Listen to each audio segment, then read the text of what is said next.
already got Rob involved. 3 seconds. Hi, David.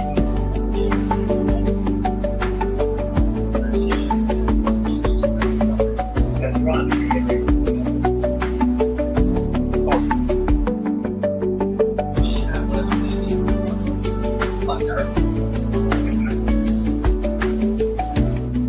I only got one good Indian joke left, but David. Welcome to Leaf Sales with Ian Nethercott and Larry Feldman live. If you look at the last 4 years, Ian, we've answered 41 million phone calls for dealers over the last 4 years with our AI platform. We've also handled over 150 million text messages. And so when you look at just those raw numbers, that's a 4-to-1, 3.5, 4-to-1 text to phone call. So I don't know. Here's what I can tell you, though. I believe that the customer wants to be met where they are presently. If that is text, voice, video call, if they want to be engaged and engaged instantly. Fantastic. So we're talking today, I believe the show topic was about sales and service. And if you are interested in this topic, next week, I'm doing a show on silos in sales and service. But I did have a show that I did on Monday about customer experience, the highest attended show I've ever done. So if you are curious about customer service and CX, I had some heavy hitters on that episode from Monday that the replay's out there. But go ahead, Larry, tell us more about sales and service since it's your topic. Well, no, I'm going to start. Oh, okay, go ahead. Sorry, Ron. So here's your question. Assuming you made a sale, you sold a car to a person, and that person went to your service department 2 times every year for 3 years. What do you think the chances of you selling him a car at the end of 3 years? It's 81%. Thank you. I was waiting for other answers, but Well, by the listen, way, it's 82%. Well, see, it went up while we were talking. Yeah. Unfortunately, hi Jeff, hi Sheila. Most service departments are part of the witness protection program. It's a secret. Nobody needs to know who they are. Hey, Russell, I am so exasperated, but they keep paying me to do it, explaining that every salesperson needs to go back and say, if I'm lucky enough to earn your business, these are the nice folks who are going to work on your car. Our oil changes and tire prices are the same as anywhere else, but you never void your warranty because we're an authorized dealer using factory parts. Also, again, I advise, I hope they listen, how can dealerships not have sales service meetings when the two parts are so integral to each other, and there's usually a wall up between sales and service? Everything we can do to break down that wall, to familiarize the two departments together, is urgent. By the way, if anybody thinks Mike looks a little shell-shocked, he had an epiphany today, didn't you, Mike? I'm blown away, man. My mind is blown. Michael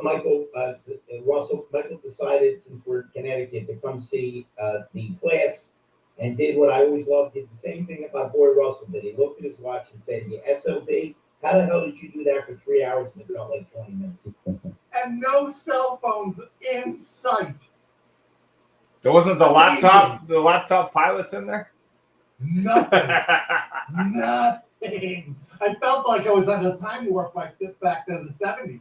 Well, to back up your number, Larry, on Monday I had the former chief operating officer for Toyota Motor Corp. He was with them for 33 years, and we asked him that same question.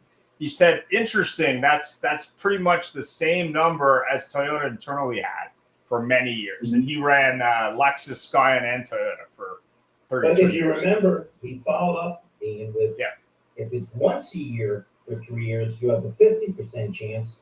And if it's 0 for 3 years, you can imagine how that number drops. Yeah.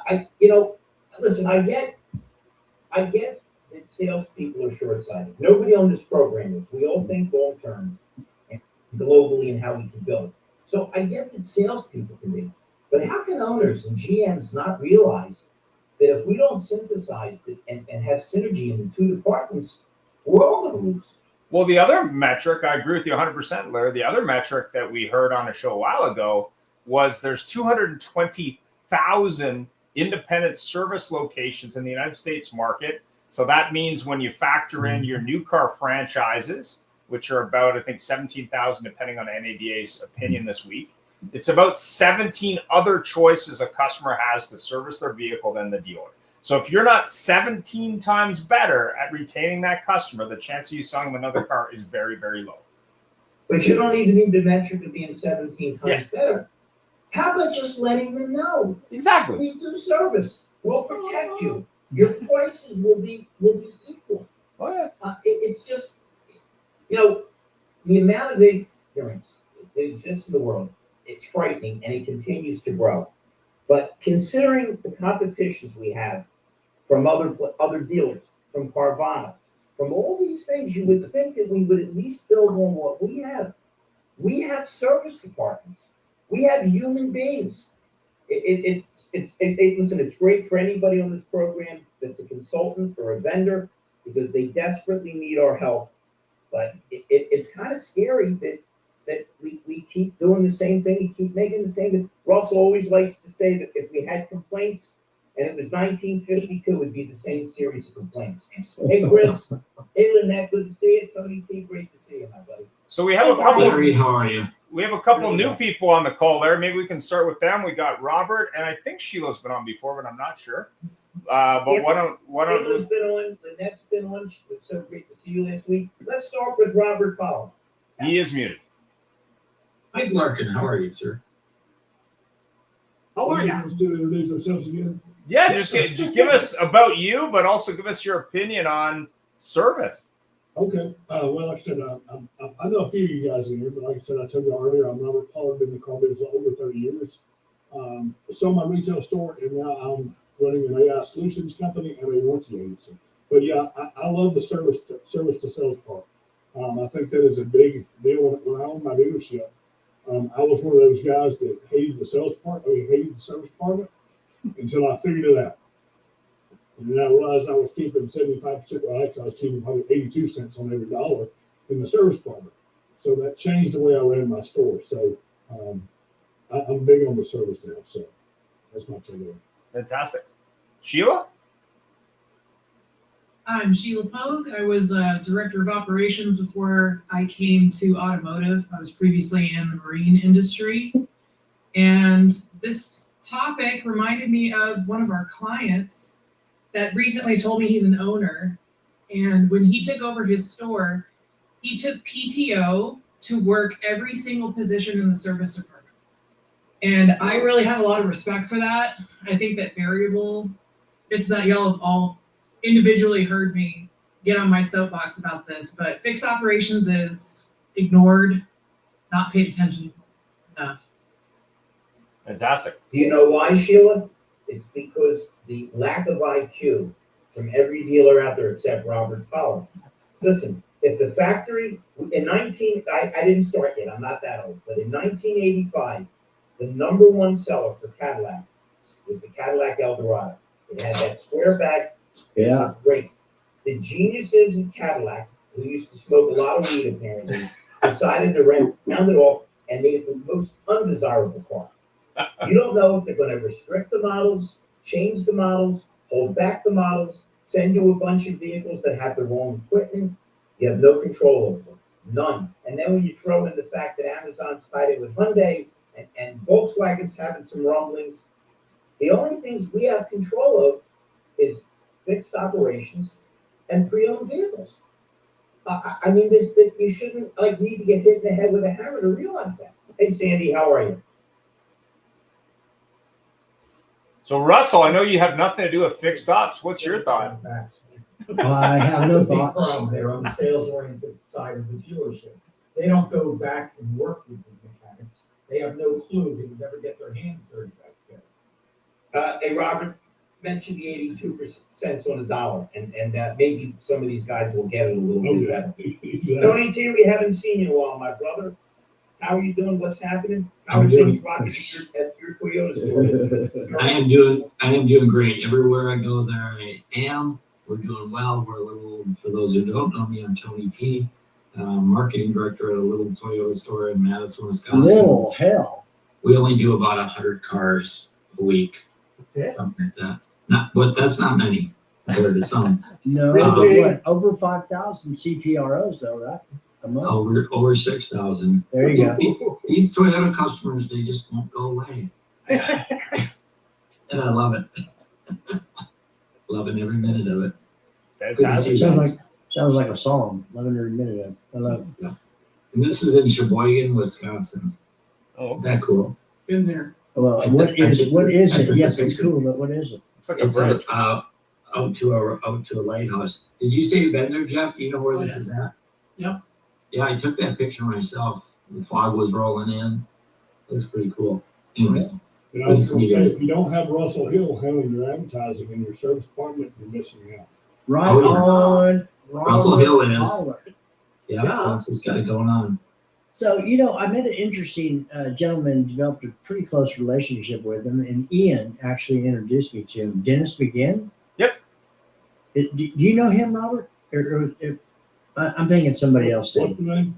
Dennis McGinn, he was the owner of Rapid Recon. I think I've probably met him before, yeah. Okay, well, I think I have, it's after 6:00 and I turn into a butterfly, so. Well, back when I ran with Alex Flores, I used to meet everybody, but since I don't have my story there, I'm not as popular as I used to be. The dark side. Yeah, Well, Dennis, we're glad I've you known for joined us many years. So How did you find us tonight? David sent me the link earlier. Okay. and we have Chris's iPhone. I don't think Chris has been on before. Chris, you want to introduce yourself? Hello, Chris iPhone. All right, can you hear me? Again, Here we go. I was a fixed op dealer, fixed op for Chrysler Dodge Jeep Ram. I'm actually currently in between jobs. Well, I was just tuning in to see what this was all about. Dave introduced it to me, So, do you want a job, Chris? of course. And what part of the country are you in? Illinois, Okay. on the outskirts of Chicago, North Well, or south? I'm sure somebody in here. South has- Naperville. I'm already working with him, Russell. He Okay. wants to be within an hour of Naperville. Okay. If there's any way we can help, obviously happy to do it. No Yeah, problem. we're a community here, Chris. We'll Yeah. help you any way we can. Chris, what's your name, Chris? My last name? Yes. Perkemeyer. You put that in the chat. Oh, yeah, you better spell that one. I'm assuming it's not iPhone. That would be unfortunate. After 7 o'clock, Ron is not a reliable speller. I'm never a reliable stuff. AM or PM? Chris, if you could put your, hi, this is Sandy. If you could put your LinkedIn in the chat, that would be really great. Yeah. You know what they say, it's hard to trust people without their camera on. There's some truth to that, especially when the last name is iPhone. Oh, there we Could go. be worse. It Okay, could I'm trying be to- Surrey I'm trying to iPhone. Adjust everything here. Lynette, how are you? I'm great. How are you? I'm doing good. So, what's your opinion? We know you don't have any. Well, let's see. I've got an opinion about a lot of different I things. figured you did. I really enjoyed meeting you guys last week. That was kind of fun. We try. And I try to chime in, when and where I can. But if you want to ask me any questions, I'm open. Service. How important is it? Why aren't people in automotive introducing people to the service department? Why aren't they at least saying, hey, these are the guys who could service or should service or must service your car? At least you should know who they are. Why is it like the CIA in the back of the building? I mean, we know parts is a problem, but Right. Well, that's a really great question. And I actually often thought about putting together my own kind of unique package to sell just for service advertising, whether it's digital and traditional. But I actually recently have been incorporating service advertising into my dealerships. In fact, I had one dealer, he trimmed down a little bit on the sales side, and I knew the service manager, him and I really connected well. We got along well. We came up with great campaigns together. I took the money that I lost from sales put it into service, and woohoo, we're killing it. Good stuff. So I love that, but I mean, it's always been this way that like service just is like the redheaded stepchild, and it makes no sense because that's the profit center, you know? It's even dumber than you think, Lynette, because not only is it the profit center, but if you bring people relatively frequently into service, you got a better chance of selling another car. Oh, So they're not only 100%. cutting themselves off for profit, Imagine but that. it goes off Wow. Right. Okay. Yeah, we need to change the name from service center to referral center. Yeah. Right, Well- but it gets shut down. Like I just had a campaign, I just sold a OTT, and I had said, let's do, 15% of the budget on services. And I'm like, are you kidding me? Well, you should be there. That's how you could, sell more cars.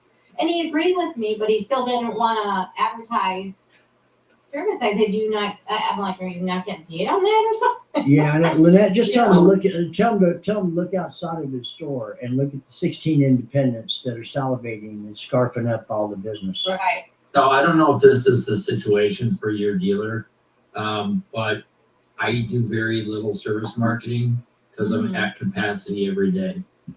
Oh, well, I get that too from a lot of my dealers. They'll also say, I need more help. And like what you said, we can't handle anymore because they're understaffed. And Well, we're I'm not ready to understaffed, we're just underlifted. You can So offer what- some, when you've got 65 of them and they're all in there every day, Wow. all day. When- So always ask that question, do you have Yeah. capacity? When dealers tell me that they don't need any more business, I say, well, how about getting more lines for the existing business you got rolling in? There you Right. go. Yeah. Sheila Pogue just put a very pithy comment in that she knows a guy that can help people find techs and all service personnel. I believe his name is Larry Feldman. He speaks for himself, but he's a little shy and quiet. But I'll speak. But if you can help us build more lifts, Larry, that would be helpful. Excuse me, I'm Jewish. I write the check for the lifts. I don't put money. I want to see you do anything you can. I could use that money. There's Paul Meyer, I haven't seen him forever. Yeah. Wait a minute. You gotta tell my Paul Myers story. I'm up in Connecticut, and anytime I'm in Connecticut, I reach out to Paul. For anybody who doesn't know, not only are Paul and I friends, but Paul ventures down every Christmas to my band club. We're tight. So I bring Harry Wilner with me to meet Paul. And we ordered some food at this very nice restaurant, the Iron Chef. And Harry made the biggest faux pas you can ever make with Paul Meyer. He started to touch the food because before Paul could photograph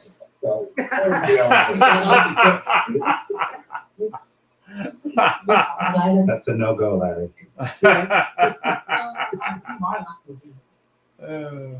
Paul also goes into service departments and tries to have them see the light.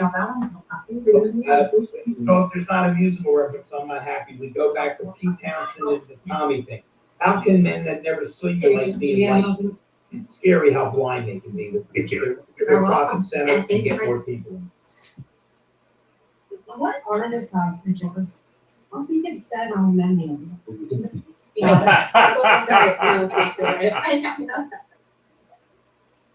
Well, the internet is filled with pictures of gorgeous women. We really don't want to look at lamb chops. I mean, maybe Jeff Shearer does, very religious, but me and Laura don't see women. It's a Bavarian Scotch egg. Five guys. Yeah, Paul, we left you at a fancy 9-star restaurant. We wound up at Chick-fil-A today.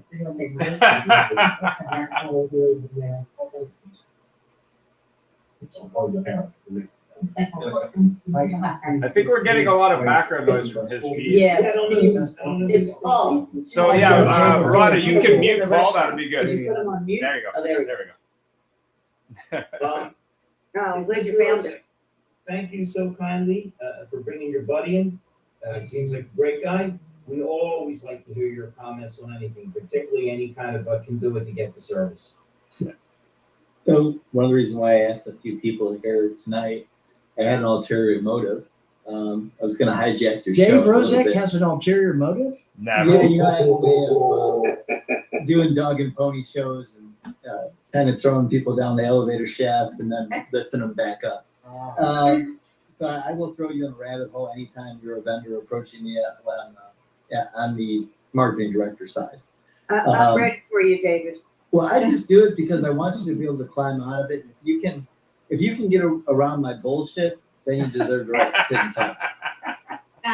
But if you can't get around my bullshit and you can't deal with the weird questions I throw at you that may have nothing to do with what you're trying to sell me. Wait a minute. Lynette's new. Lynette. Oh no, Lynette knows me really well. You had David Rosick and Cliff Furness, and now she's driving the Bentley. I'm just saying. Yeah. So I got to tell you though, Lynette's my direct competition, man. At night we're friends, but during the day she's at her agency and I'm at my agency. Game on. She's you know, we fight it out daily. But it's okay. You know, on the weekends we're friends. And I'm friends with Paul as well. Paul Meyer and I. Come. Don't tell him that. Well, Nah, everybody loves him. Paul and I met at NADA, and now we're friends, which I love, and everybody else is visual except for David. Wow. Yeah. We're gonna leave that alone. Thank you. So one of the reasons why I wanted a lot of people to come tonight, though, specifically, is because Russell and I were talking, and we were talking about the importance of what the Fix Ops and his podcast, and how it influences the automotive industry by bringing different people up on the show, posting it on LinkedIn, posting it on YouTube, putting stuff on TikTok. And I think Charity there does an amazing job with Russell. In fact, I really think she's in charge and not Russell. Okay, but here's the thing though, when you have different corporation organizations, we have this situation of the siloed effects happening. And I think what happens is sometimes sales says, it's marketing's fault we're not doing business. Marketing says, it's sales' fault because they don't get involved in whatever. But I think everybody forgets that no matter if it's automotive or any company, that we're all in sales, we're all in marketing, we're all in HR. I mean, we're all one team. But my question for you guys, so you understand a little bit of my motive there, is that how do you feel I want to say I want to say Just say WTF. Yeah. I know, but what the Fix Ops WTF brand brings to the table, do you think it's a good marketing product that way? Do you think it brings something to Fix Ops marketing? Do you think it's working, more or less, is what I'm saying, or do you dislike it? So I raise my hand. Well, I'd like to start with just go around the room. Let's start with Tony T. But what about Mike?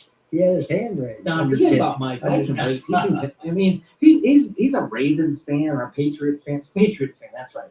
Oh, and he likes Boston. God, Good question, dude. Is your team gonna play in Chicago this year? I don't know. I hope they play. I hope they do well. But they might be in Indiana soon. I don't know. David, I could watch podcasts all day, every day. So, Tony T, what do you think of the marketing plan that Fix Ops Marketing has with Russell heading the WTF podcast and that brand? Well, first of all, I could watch podcasts all day, every day. There's so many of them, right? And it's whether it's an audio or a video or whatever, and I have to choose my weapons. And as far as Fix Ops Marketing and what they're doing is, I can see what you're doing. My question would be, which verticals are you having the most reach in? Which verticals are you getting traction in? Because a little bit critical, but you are doing a lot. You're doing a lot of spray and pray. And I think if you drill down on 1 or 2 or 3, maybe 4, and really go after it, I think you might get a little better traction. Overall, the content's good, but you really are throwing, you're using a shotgun. Just my thoughts. No, we want honest opinion because we want it to come from the heart and how you see things. Okay, remove Tony from this Zoom call. Yeah, we're gonna just delete it. 39%, Russell. We're gonna jump right up to you and ask your opinion. Who's that directed at? It's you, Mike. Oh, yeah, me, yeah. You know, there's so much volume. And it's awesome because you cover everything. Now, repurpose it into articles, into social media posts. So repurpose those, including the link to the episode. So if you are covering so much, and now the expert modalities are, I'm not a visual person. Well, put it into audio. I'm a kinesthetic person. Okay, put it into different modalities of the same, because you don't need to do and repeat what you've done. You've done it all. How many videos you got now on the WTF? It's like 1.5K. I don't know. I'm like, wow. It's a So lot. yeah, but the material and the content have been created. Now recreate it in different fashions and forms and get it out to the market. But you're the king anyway. I mean, everybody knows you. No, we started we're on our 5th year. That's back when everybody was starting podcasts. You remember, I don't think most people realize how many started or never even began because they needed this to get right or that to get right or whatever. And, getting guests and stuff like that. There's a lot to editing. I can tell you that right now. There is a whole lot to it.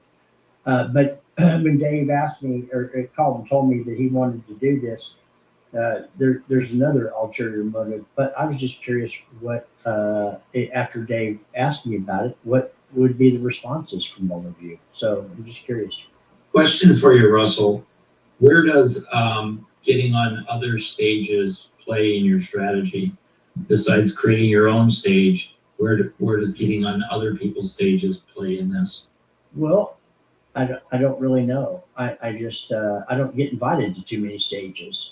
Ian's, well, when you say stages, I think of the Auto Hub show. I think of Lethal Sales. Is that what you're talking about? Or are you talking about a different stage? Or Clubhouse? Yeah. Well, What I'm talking about is any stage and every stage. That's one of the things that I've coached Michael Barrich on, and he's doing a pretty darn good job. A lot of podcasts are looking for people to come on their stages. A lot of conferences are looking for people to be on their stages. And I think you can broaden your audience by getting on other people's stages. And I'm not saying exclusively keep doing a lot of the things you're doing, but get on as many stages as you can, and you'll broaden your audience. Yeah. My other feedback for you, I just took a look at your YouTube channel. You should definitely get a plugin for YouTube. If anyone has a YouTube channel should have this plugin. If you don't, you should definitely take a look at it. It's called vidIQ. So vidIQ allows you to not only take a look at what you're doing, what you could be doing better, it also has a whole bunch of AI tools, but it also allows you to monitor your competition in the podcast space. So if you want to get an idea of how you can do better there, that's definitely one way to do it. The other way to do it, I think, is do a lot more shorts. To Mike's comment, you can do that with lots of tools. vidIQ allows you to do that as well. But if you understand the attention span of people today is very, very small, especially on social, that's not to say they won't watch your long form content. And your average video length is 38 minutes, which is good. But the way to get people into watching that 38-minute content is to get them onto highlights, whether they're combined into a 4 or 5 minute video on YouTube or whether they're 1 or 2 minute clips you're sharing everywhere, where in the description, whether it be on YouTube or elsewhere, is saying, hey, watch the whole episode. That is going to get you hundreds of views, if not thousands of views on the clips, and then probably get you hundreds of views on the longer form. But that doesn't matter because you're still getting those impressions. And speaking on that, and that's awesome, man. Sheila, you're the expert on social in the room that a lot of people may or may not be aware of. I mean, I see your content and stuff, and it's pretty amazing, the stuff you've done. What do you think with the WCF name and the branding that Russell's done? How effective do you think that's working? What suggestions can you make, or, what don't you like about it? I mean, personally, there's not a thing that I don't like about it because Russell's in it, so I can't say anything bad. But go ahead, Sheila, give us your opinion. So I have a little bit of inside knowledge because I do talk with Charity.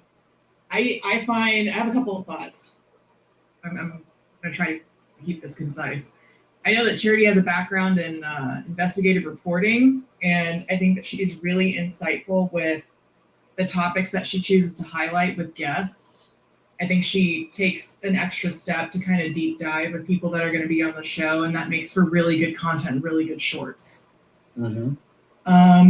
Having said that, I think that the content that the editors that y'all are using and the shorts that you're putting out for content is awesome. I've been looking at the YouTube numbers, and they pop off. Shorts are just, going bonkers. The only thing that I would change, I know that y'all are scaling tremendously, really rapidly. And I know coming from a company that has OMG in the title, which stands for Online Marketing Group, having WTF in your name might be counterintuitive to corporatizing or scaling. And I will go further to say our friend Kaylee Fellio has changed her podcast name a couple times. It does make sense to me to name it the Fixed Ops Marketing Podcast. I do see some benefits from a branding perspective for doing that content-wise. Because at the end of the day, that's who you're trying to attract. That's who you're talking to, is fixed ops experts in a marketing space, and people that can speak to that traditionally, dealers that are like-minded and kind of paying attention to that type of content. But again, Russell's a gem. I think that he should consistently be the face. I don't think there is a podcast without you on there, as hard as Charity works, and I know that she's driving the engine of it, but like, she has purposely put you at the forefront, and that was intentional, and that was correct. It was. It's funny you say that, or not funny, I'm glad you said that, because of her investigative reporting and the stuff she used to do for newspapers and magazines beforehand, and then getting into this space, she's always wanted to work with people, but they wouldn't work with her. And so she was kind of like always an islander doing her own thing. And then since I had already been in social media realm for quite a while, she took that as an opportunity to build the branding and awareness around me. And I thought that was really a stroke of genius, except that I'll tell you what, it takes a lot. And yeah, if she didn't investigate the way she did and come up with the questions, even though I get most of the guests and stuff, she's now starting to get more because she's a known quantity and people are coming on. But it's really amazing because sometimes I can get a little personal stuff, the stuff that people remember, the human side of not just talking about the business. Do you see or feel or hear that kind of stuff? So Paul, you got a question there? Not to interrupt, Sheila, but Paul has his finger up. Hey, Makes me think he has something to say. question. When did you start your YouTube channel and what are your total views? I have no idea. And we've been doing it for 5 years. It's WTF. Yeah, I can give you some stats on that. And I could also give you a couple of channels to look at if you wanted to But thank you, Sheila, for sure. Yeah. Sheila's amazing. Yeah. So thank you. Yeah, if you have questions, but definitely check. I put that out in the chat. Definitely check out vidIQ if you have a YouTube channel or you're trying to build it. That will give you a bunch of tools that nobody else really has, and will allow you to outfox people. I've had a YouTube channel for about 7 years. I've got about 1,100 episodes around. But really, it's a constant battle. So my advice with naming, that's up to you. But when you look at other channels in the space, you want to look at what they're doing right, what they're doing wrong. But more importantly, if you use that tool, you can look at the stats, so you can see how they're growing and when and where and how that works, and you can basically get better over time. It's a really good tool for that, and it does a lot of automation. Yep. Go ahead. Question for you. So how long have you had your channel? What are your 7 years. 7 years. And your total YouTube views? I can give you that. 1 second. I'm just curious. Yeah. YouTube views are going to be based on content, but also on your subscriber base. So I have about 3,300 subscribers. Total views, you want to know? 1 second. tell you. Analytics. While he's Okay, looking I that up, have content. I have hours and hours and hours of views. Let me just see if I can give you that total. Should be giving me all time. Go ahead, Mike. Yeah, go ahead while I'm looking that up. It's all good. well, I wanted to get Paul while he's chewing. So, my mom always told me to talk with your mouth full. Paul, I got a question for you. Now that you've taken a big bite. Do you know where Lifetime. Milford, Connecticut is? Just on your head. Okay, I have total impressions are 223,834. Views currently are 5,511.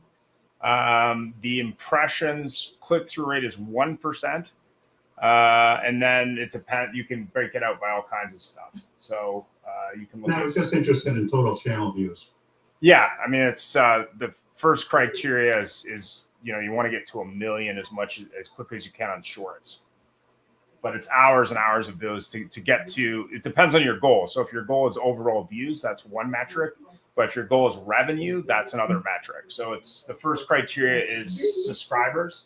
So it has to be 1,000 or more. And then after that, it's views. And there's 2 criteria of benchmarks for that. It's actually down to 500 now.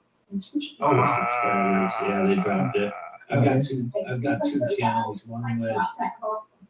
I've got one with 14,000 subscribers and one with 9,000. My 9,000 has 5.3 million views, and my 14,000 subscriber. I'll give you that in just a second when I get there. But yeah, it's down to 500. Oh, they changed it. They changed it. Yeah. To be monetized, it's down to 500. Yeah, and then but then you have to have at least 265 watch hours to qualify, even with 500, or 3 million valid short views. Yeah, I don't do shorts, but on my second channel, I've got 14,000. I've got 7. Shorts are 100% you should be doing. 100%. Yeah, I know. I just don't. Do shorts. 100%. Yeah, I saw everybody tells me that you just need to give me more hours in the day. Shorts are good for getting eyeballs. They don't count towards total views. Well, they do in monetization. They do a monetization. So if you want to monetize, you have to have 3,000 watch hours or 3 million short views. So either or, it doesn't matter. So 3,000 watch hours is a lot. So I do want to interrupt and continue this questioning because Chris was new on the channel, but Chris is coming in as a service manager at a dealership that we had Fixed Ops marketing in. So we had Russell's coupon page there and videos, and people would engage with it. They'd print out the coupon, they'd turn into a lead. Chris, did you notice more engagement when we had the Fixed Ops pages in for service when you were at Sherman? Yeah, we had a lot more, and actually it drove a lot more traffic, and we had a lot of more customers coming in. I think you had a lot more people coming in. Damn it, I love you, Chris. It works. It definitely works. Yeah, I just want to ask the dealer perspective because, that's I think a big part of it in the traffic that the What the Fix Ops podcast drives and all the posts that he's been doing. But I think a lot of dealers haven't used the product either. I mean, I know Russell has a big client base, but a lot of people, when I ask them questions about it, they have it, and sometimes they don't even know what it does. Yeah. So it's kind of interesting. Depends on who you're asking. That's true. When you ask people about it in the BDC, they kind of looked at me like, "What are you talking about?" Yeah. And then usually service managers get it because they're the ones that are championing for it. Yep. Well, there's all kinds of little pieces that drive the business, and unfortunately, people above don't always see that. They just see it as an expense, and they quickly cut. And then you find out a little bit later down the road what kind of value that actually had. Thank you. Yeah. My contention is this, that it costs more to keep what they have on their current website than the investment into fixed ops marketing.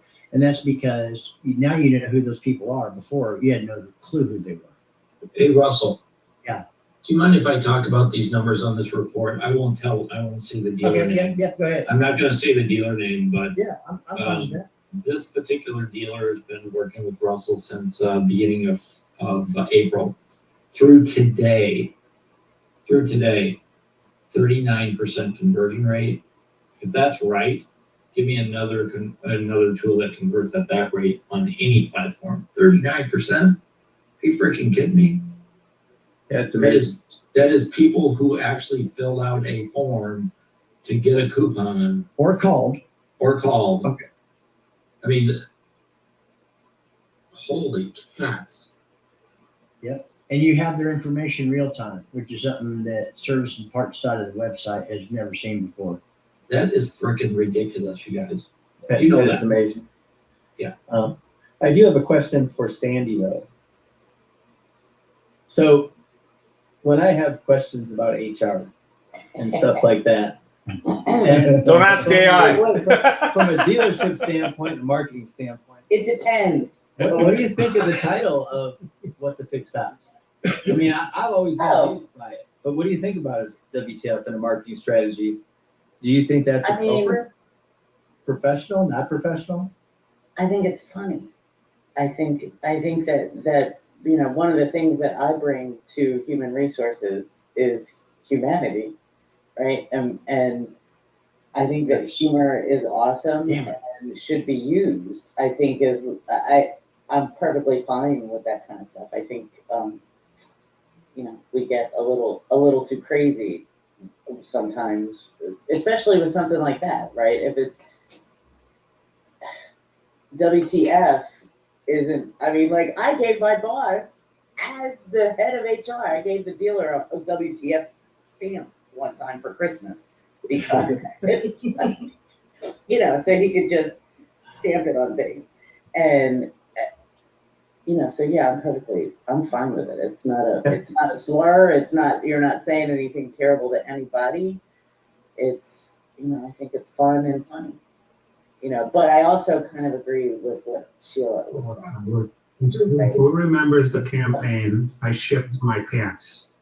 I don't, but I think that's funny too. I love that. That was Kmart. Huge. Yeah, Kmart, it was huge. It was You remember what the first big viral video was on YouTube? It was like, you know, Video killed the video. Where's the beef? that was the little kid where he bit my finger. Interesting. See? What was Humor. it? What's that? Humor gets things, right? Mhm. I think that Sheila had a really good point about WTF, about saying, you know, not about what it means, but putting it more about the fixed ops, you know, show, to branding it, about keeping it in your brand. And this whole conversation I put in the chat like makes my head want to explode when we're talking about who's over here and this and everything you have to do, which is all of it is the whole reason that I'm basically now just looking for, I'm starting to talk to some people about finding somebody to sponsor so that I can pay somebody to produce the podcast idea that I have, the Ready Set Auto, because I can't do it. Like I have all these things. Like here's Sandy. Sandy's got like a microphone, she's got a couple different cameras. Now I have this little thing that's like a little, like I keep getting all this stuff. I have a website, I have a URL. I have a Gmail address that's like at Ready Set Auto Podcast, Sandy at Ready Set Auto Podcast. And even the Gmail admin is making my head explode. Anyway, so Mike Larkin has had his hand up for about 20 minutes. Always has his hand up. Mike Larkin, please. Go Mike Larkin. Cue Mike Larkin. Let's hear, and after Mike, let's hear from Jeff here. That's my good hand. Jeff. Yeah, that's my good hand. As some of you know, I was at the Larry Feldman show today in his training. I recommend everybody go Me too. to his Me training. too. Me too. Harry right next to him. It was great sitting next to him because he nudged me, go, "Wait, see this." He was preparing me. I'm like, wow. So I mean, the whole 3 hours, no one moved, and I saw their heads like following him as he walked around the room. I was like, damn, these people are, and I'm mesmerized. So when he told me 5 years ago, hey, I'm the greatest trainer in the world. And you know what? I believe him and I love him. And I'm like, yeah, okay. But to see it for yourself, I know. I had different ball. I had to do it myself too, and I was 2 hours went by just like the snap of a Oh finger. yeah. I mean, not a bathroom break. Nobody. I'm like, wow, I've never seen this before. So Harry was kind enough to introduce me to the general manager at the place we were at. And I think I closed him by going, hey, you got access to Google? Yeah. Go to Career Changers, because I'm wearing the hat, Career Changers USA Reviews. So if you're watching this, go there and see what it's all about. Mr. Jeff Shear. Well, I don't have a lot to add to podcasts. But to get back to the first subject, I did go through the car buying process again 2 weeks ago. You bought a Genesis. I didn't. I ended up buying the Mercedes, but the Genesis was amazing. Yeah, it was much more than expected. But it was a dealership experience, and of course, I'm watching with my goggles on the whole time, seeing everything that's going on, watching everybody besides the sales guy that was helping us. And they did the walk. Now, granted, it's easy because it's really one store, and they walked down to the service desk, so it was on a different level. But man, just things that we all talk about, and again, us that have been around the barn a couple of times, we talked about 20 years ago, this is what you need to do, go do a handshake and, get the card from the service advisor. And even our guy said, she's the best one. So if you need anything, you just call her directly.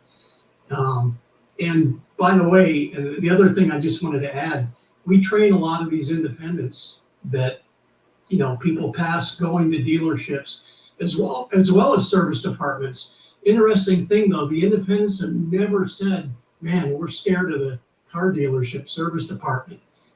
These guys have the same problems, with closing ratio, and we're doing mostly training around the phones and stuff too, but they're battling the same beast, only they're not looking over their shoulder, like dealer service departments are at the independents. Jeff, I gotta interrupt. You're a very religious guy, and I love you. And there's something in the Bible that says, hide not your light under a bushel, or none shall see your light. If you think about it, when you drive past Jiffy Lube or any of these places, it's a big sign that says, Jiffy Lube, this is what we do. But we do everything we can to hide the service department, to isolate the service department, and it just doesn't make a darn bit of sense. Especially when, again, we've got a lot of tire clients, right?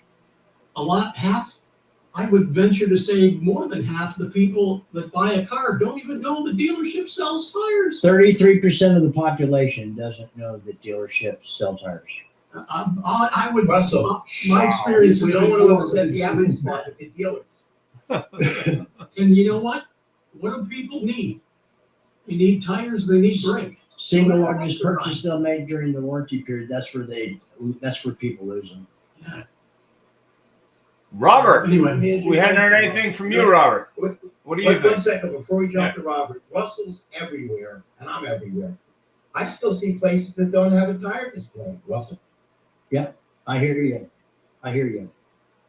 So, Dave, did you get what you're looking for before our meeting next week? Some of what? Well, I think what I'm going to do is summarize all my notes from this and play it over again. And then I'm going to chop it up when Ian's done with it and he posts it. So I think that, this is good homework for me when we're able to talk about marketing and the WTF type of brand within Fixed Ops marketing. I like the idea of taking a hybrid approach and pulling a little bit of what Sheila has to say. But then I do like the fun and the parody of the WTF because it really wants me to say what the fuck every time I see it when I mention it. What the? But you know, I had to swear around it. But You I owe mean, me so much money, it's not even funny. I mean, I got. It was I a got- branding thing, so he. I owe Ronnie a trip to Israel and back. So. Yeah, that would be nice, thank you. Dave. But I think this really helps me a lot in addressing Russell and his team and talking about sales and marketing and sales and how we're kind of in the one. I mean, we're all in sales, we're all in marketing, we're all in HR, and I just need to get people to understand that this is one culture, but it works.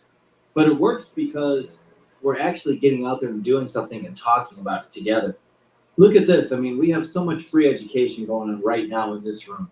We have so many different experts.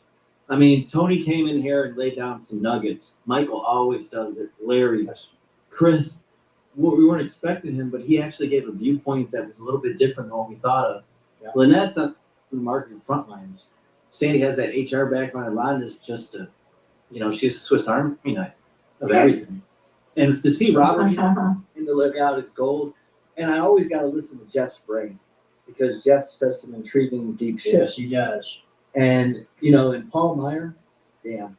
I mean, Paul always can give me a different point of view and a reason and something that I miss. Yeah. He always gives me some clarity. So, and a lot of times I'm creating my own chaos because I'm bringing up a topic and then Paul just says a sentence and I'm like, you know what, Paul, you're right. And allows me to pivot. So, I mean, you all have your magical points. And I really appreciate everybody letting me interrupt this conversation and talk about Russell. I was really just trying to make Russell blush a little bit. But I'm gonna land my plane there. Although I know Wendy popped in and popped out, but I think she has Yeah. a connection. Wendy is in Bend, Oregon. God bless her. And I got her a ton of BDC candidates, and they just called me and they need a manager. And Christian Youngren is in poor reception. He just texted me, said, "Man, I wish I was on the show." So Christian, when you do see the replay, we were thinking of you, my friend. He was in here for a minute. Yep. Yeah, it was. Yeah. Russell, I just want to say that your company name, the WTF, is not boring, and boring gets lost.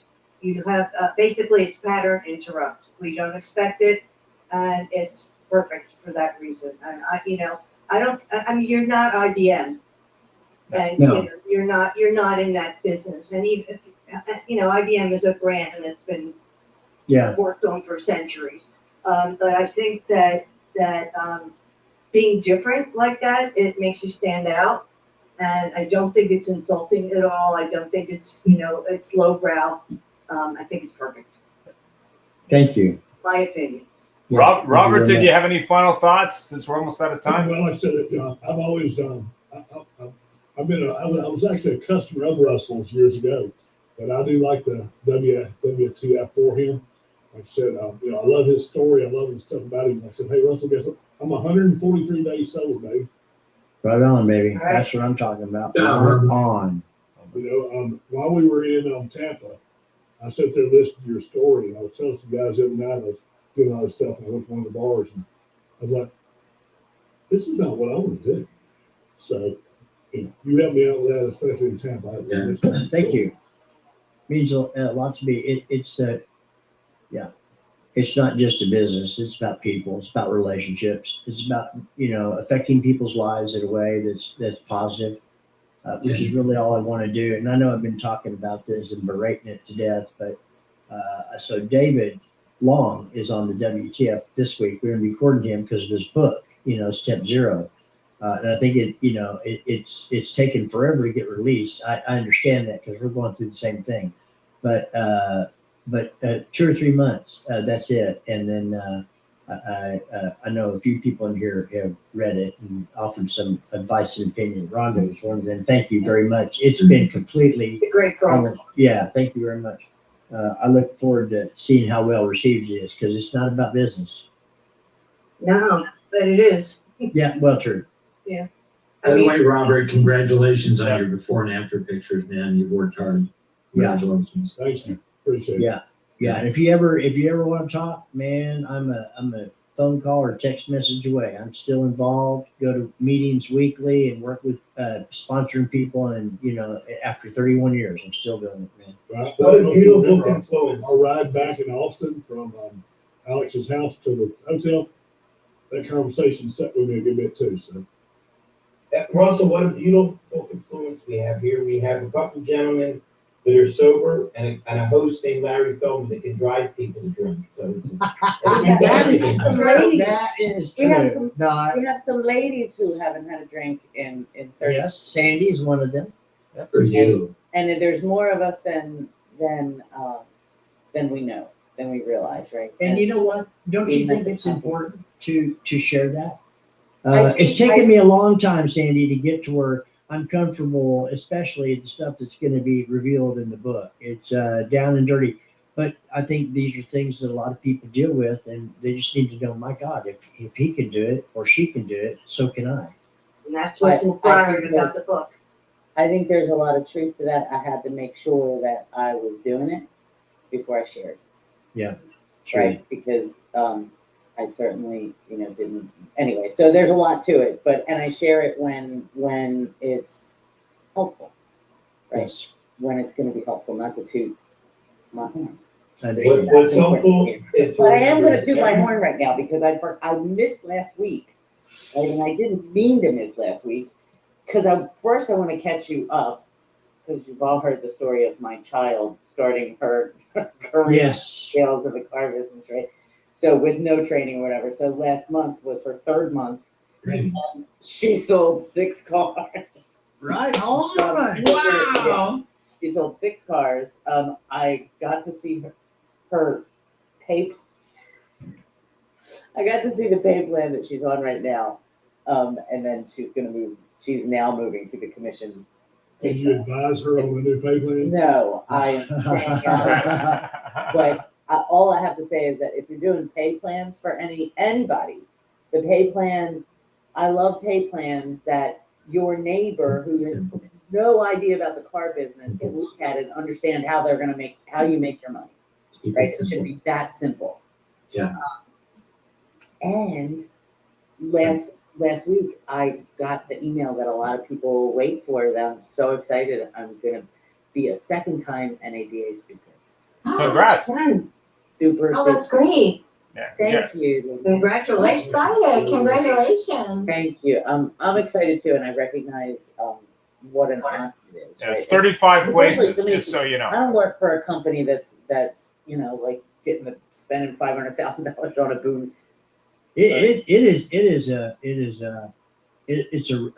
I'm trying to think of the right words, man. Very It was difficult. on my bucket list to, out of all the tens of thousands of people over the years that would like to be on and what it takes to get on, NADA and do workshops. And Charity is really good about and methodical about that, and she submits multiples. So she just got chosen, not me. They passed on the one that she and I did. But let me tell you, and I figured, I told her, I said I knew it was going to happen. She does 3 of them, for different topics and different people.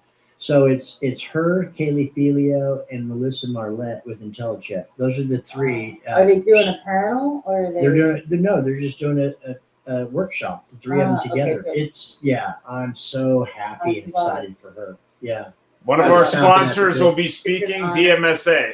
Fareed Ahmed, we helped him. We did 4 proposals. 1 got accepted. There's 35 spots, just so you know, out of, I think, over 500 inquiries.